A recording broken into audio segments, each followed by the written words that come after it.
ನಮಸ್ಕಾರ ಸ್ನೇಹಿತರೆ, after long time ಸ್ವಿಗ್ಗಿಯಲ್ಲಿ ಪಾರ್ಟ್ ಟೈಮ್ ಆಗಿ ನಾವು ಮಾಡೋಣ ಅಂತ ಹೋದೆ. 7 ಗಂಟೆಗೆ ಆನ್ ಮಾಡಿದೆ, 7:15 ಆರ್ಡ್ರ್ ಬಿಟ್ಟು ದಿಲ್ಸೆ ರೆಸ್ಟೋರೆಂಟ್ ನೋಡಿದ್ರೆ ಐಟಮ್ ಜಾಸ್ತಿ ಇತ್ತು. ಸೊ ಇಲ್ಲೆಲ್ಲಾದರೂ ಸ್ನ್ಯಾಕ್ಸ್ ತಿನ್ಕೊಂಡು ಹೋಗೋಣ ಅಂತ ಸ್ನ್ಯಾಕ್ಸ್ ತಿಂದು ದಿಲ್ಸೆ ರೆಸ್ಟೋರೆಂಟ್ ಹತ್ರ ಹೋದೆ.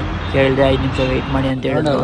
ಸರಿ ಅಂತ ವೆಯ್ಟ್ ಮಾಡಿ ಆಫ್ಟರ್ ಆರ್ಡ್ರ್ ತೊಗೊಂಡೋಗಿ ನಮ್ಮ ಸ್ಕೂಟಿ ಡಿಕ್ಕಿಯಲ್ಲಿ ಇಟ್ಕೊಂಡೆ. ಸ್ಪೇಸ್ ಜಾಸ್ತಿ ಇತ್ತು. ಸೊ ಕಸ್ಟಮರ್ ಲೊಕೇಶನ್ ಹತ್ರ ಬಂದೆ. ಅಪಾರ್ಟ್ಮೆಂಟ್ ನೋಡೋಕೆ ತುಂಬ ದೊಡ್ಡದಾಗಿತ್ತು. ಸರಿ ಅಂತ 10th ಫ್ಲೋರ್ಗೆ ಹೋಗಿ ಅವರ ಮನೆ ಕಾಲಿಂಗ್ ಬ್ರೆಸ್ ಮಾಡಿ ಅವ್ರು ಬಂದರು, ಕೊಟ್ಬಿಟ್ಟೆ. ಮತ್ತು ಇಂಡಿಯಾ ಸ್ವೀಟ್ಸ್ ಹೌಸಿಂದ ಫ್ರೂಟ್ಸ್ ಬಿತ್ತು. ಅದು ಫ್ರೂಟ್ಸ್ ಎಲ್ಲ ಲೈಕ್ ಡ್ರೈ ಫ್ರೂಟ್ಸ್ ಅದೆಲ್ಲ ಇತ್ತು. ಸೊ ಅದನ್ನು ತೊಗೊಂಡೋಗಿ ಅದನ್ನು ಡೆಲಿವರಿ ಮಾಡಿದೆ. ಸೊ KFCಯಿಂದ ಮತ್ತೆ ಒಂದು ಆರ್ಡ್ರ್ ಬಿತ್ತು, ಕೆಂಬಾಬ್ರಿಂದ ಬಳಕೆ. ಸೊ ಅದನ್ನು ಡೆಲಿವರಿ ಮಾಡಾಯಿತು.